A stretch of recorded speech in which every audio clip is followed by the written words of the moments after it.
మహాశివభక్తుడైనటువంటి ధూర్జటి రచించిన శ్రీకాళహస్తీశ్వర శతకం నుంచి 11వ పద్యానికి స్వాగతం.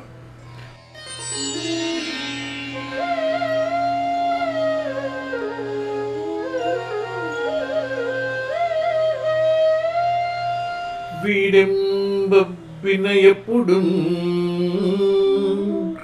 తమనుతుల్ విన్నప్పుడు పొటలో కూడున్నప్పుడు శ్రీ విలాసములపై కొన్నప్పుడు గాయకుల్ పాడంగా వినునప్పుడు చెలగు దంభప్రాయ విశ్రాణన క్రీడాసక్తులన్ ఏమి చెప్పవలెనో శ్రీకాళహస్తీశ్వర.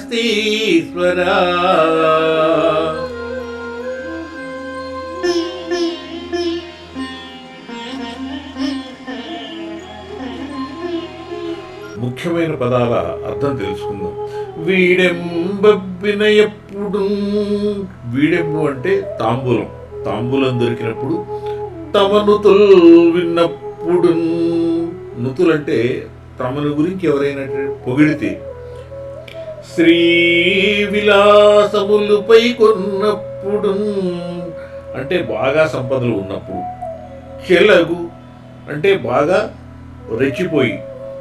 దంభప్రాయ విశ్రాణన క్రీడాసక్తులన్, దంభప్రాయము అంటే ఆడంబరం కొరకు, విశ్రాణనన్ అంటే దానం చేయడం. ఇప్పుడు మొత్తం పద్యం గురించి తెలుసుకుందాం. ఓ పరమశివ, ఓ శ్రీకాళహస్తీశ్వర, తాంబూలం లభించినప్పుడు, తమను గురించి బాగా పొగడ్తలు విన్నప్పుడు, భోజనానికి లోటు లేకుండా ఉన్నప్పుడు, సంపదలు మెరుగులు మితిమీరినప్పుడు, గాయకులు తమ గురించి పాడుతుండగా వింటున్నప్పుడు, ఆడంబరం కొరకు దానం చేసేటటువంటి ఇటువంటి రకమైనటువంటి ఆట పట్ల ఎవరికైతే ఆసక్తి ఉందో వారి గురించి ఏమని చెప్పాలి?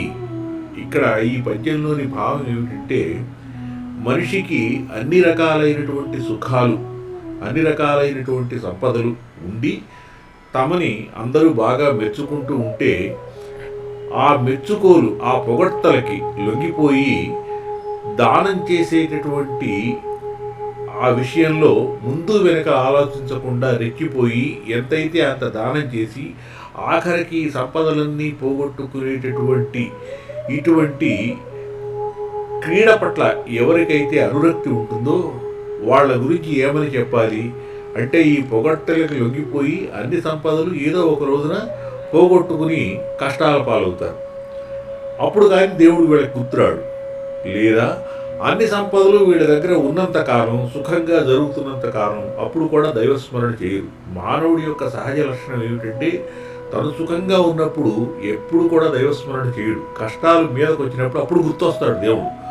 అప్పుడు నాయనా నాకు ఈ కష్టం తీర్చు అని మొక్కుకుంటారు. అప్పుడు కొండలు ఎక్కుతారు, గుళ్ళ చుట్టూ తిరుగుతారు, తీర్థక్షేత్రాలకు వెళ్తూ ఉంటారు.